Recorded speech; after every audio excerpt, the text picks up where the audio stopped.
جيت ندير معكم واحد العصير شنو نقول لكم على مزيناتو.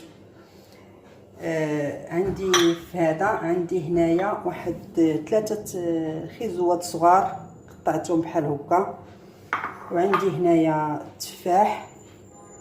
تفاحه وحده وجوج بنانات صغار، وعندي هنا واحد شويه ديال الفريز، وعندي هنايا واحد زلافه ديال الباربه قطعتها طريفات صغيورين،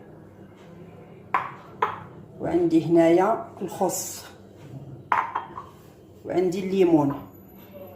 هاد العصير كيجي على مزيناتو، غير جربوه على حسابي. غنطحن هاد الشيء كامل، غنطحنو في مولينيكس ونرجع معكم.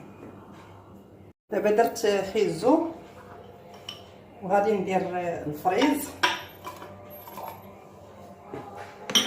الباربه عندي خضره، غير غسلتها ونقيتها وقررتها طريفات صغيورين.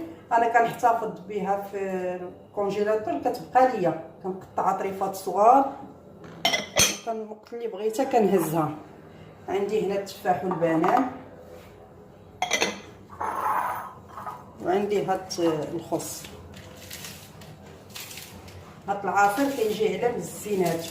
انا الليمون دايره مندارين هو اللي طحنت قبل باش ما نطولش عليكم الفيديو. طحنت مندالين هو باش غندير به العصير، نطحن ونرجع معاكم.